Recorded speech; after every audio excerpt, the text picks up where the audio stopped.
You know, I've always been kind of attracted to the outdoors, and I think the kind of God trying to speak to me through the outdoors is something that probably started way back when I was a kid, though I didn't really know it back then. I mean, I just always loved doing stuff outside. Did a lot with Scouts as a young guy, do a lot of Scouts still. I heard about Ignatius House 100% because a buddy asked me. I had never heard of it before, and a very good friend of mine just asked one time, hey, I think you might enjoy one of these retreats that I do. One time I was in the middle of a Saturday, I think here, we had just finished one of our sessions, and I was sitting out on one of the decks, and I started noticing around me broken limbs and underbrush and things that were just kind of clutter, that were in the way of the trail being used as well as it should be. And I thought, somebody ought to clean that up. And it dawned on me, well, somebody could maybe be you, right? I mean, you're a Scout guy. We do trail cleanups all the time. Got access to a bunch of little hands that can come out and help do that work. Maybe get a couple of dads with some chainsaws, get some heavy lifting done. So I thought, yeah, that's great. Great, thank you, God.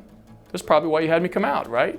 But then a notion popped into my brain. It's kind of like getting hit in the head with a 2x4. And the notion was, so you're seeing really clearly all the clutter on these trails. What about the clutter between the trail with you and God?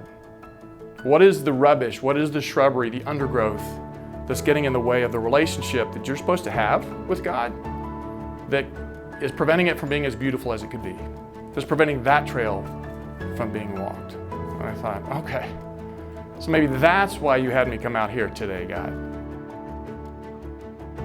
I've been coming 14 years now, so it's a regular part of my routine. Every January, this is something that I really look forward to each time. It's just a great way to get the year off.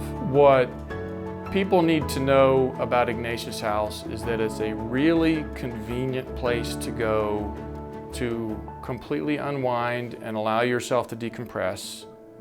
That is just in and of itself a fantastic place to be, but if you let it, will really grow your faith and help you hear things that God's been wanting to say that you kind of can't hear in the middle of the hustle and bustle. This is our common home that can be used to help people encounter God and to get away from the rat race. I was in the midst of what I would say was a fairly successful career with a major corporation here in Atlanta. 4 young children at home and a beautiful wife, and frankly I was very focused on my career and progressing through the organization and spent a lot of time focused on that. It was a source of strain in our marriage, but he was doing what he needed to do for our family and I was doing all the rest, kind of thing. Just kind of felt like my family was living without me. I just didn't really feel like I was connected to them. I was working in my office downtown Atlanta. It was just a crazy, stressful day. I just kind of felt like I needed to get out of the office. I got in the car. I wasn't really sure where I was going to go, but I just started driving and I ended up going to our parish. I saw like this class of second graders, sitting off to the right. And I was just kind of like sitting there saying, oh boy, do you remember what it was like when you were that age? Just how much faith you had in God, how much you just trusted anything and everything. And I just kind of like stayed there for a while and reflected on my job. I reflected on these second graders. I was trying to speak to the Lord. And I said, is this really, what I should do? I got to take care of my wife and kids. And all I remember him coming back to me saying was, why do you think I gave you the resources you have? And that was it. It was really powerful, and so when he came home and told me that, and I said, I don't think we can ignore that. And my father, in his wisdom in the past, said, oh, you should take a retreat, you should take a retreat. I ended up coming out here on retreat. I can't say that I got a lot of peace per se, because I was terrified with what I was considering doing. I was terrified. But while I was on the retreat, what came to me was that this is really not about you leaving your career. This is about Julie and the kids.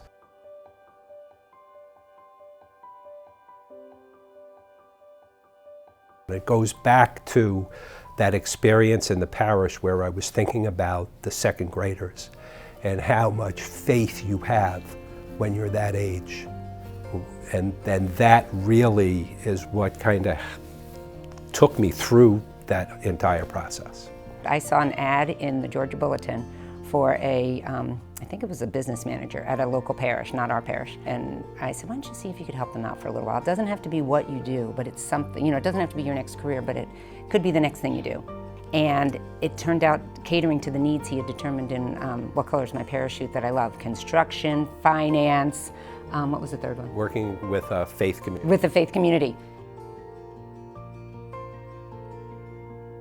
I don't think our marriage and our family life would be anything like what it is today had it not been for the Ignatian experience, for the decisions that we've jointly made. I can't think of a better place to put your money than to a place like this that literally transforms people and enables them to leave with the freedom they didn't have when they came, to leave with an experience of God that will change the way they and we act in the world. So on August 4th, I got a call from my stepfather that my mother was just crying, and he didn't know. He had gone by to check on her, and he just said, "Your mom is crying. I don't know what's going on." Well, my mother was in the midst of a nervous breakdown. She had to be admitted into a mental facility. She passed quite unexpectedly on September 7th. I remember my mother talking when I had gone on a couple of the silent retreats, and she said, "Wow, I wish I could do something like that." She was always really just so fascinated by it. We asked for people in lieu of flowers to make contributions to Ignatius House with the specific purpose of creating funds and monies available for women of color to go on retreat. I had an opportunity when I came one time on retreat, to meet with Sarah Otto, and she talked about the Ignatian principles and around Ignatian spirituality, and the one co-laboring stuck out with me. And that is something that really speaks to me, because I feel like it is my calling, and we have a responsibility to walk alongside one another, but then also that we can carry the burden of the work. Many hands lighten the load, as they say. Reading about Simon of Cyrene and Joseph of Arimathea, they took up the shared burden. Those are two examples for me that have constantly guided me of how I don't have to do this on my own if it's me, or B, how I can be with someone when in their time of need. So my mom's name is Deborah, which means bee in Hebrew. Bees are symbols of creation.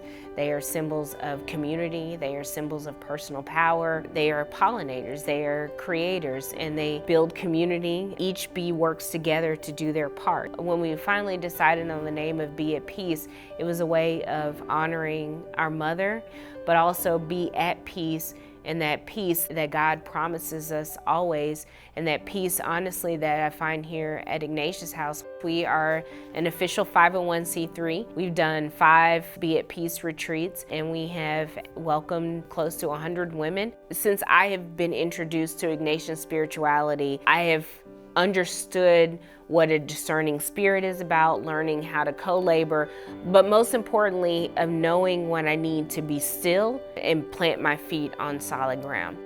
To quote Pierre Teilhard de Chardin, "We are not human beings having a spiritual experience. We are spiritual beings having a human experience." And I'm so grateful for it.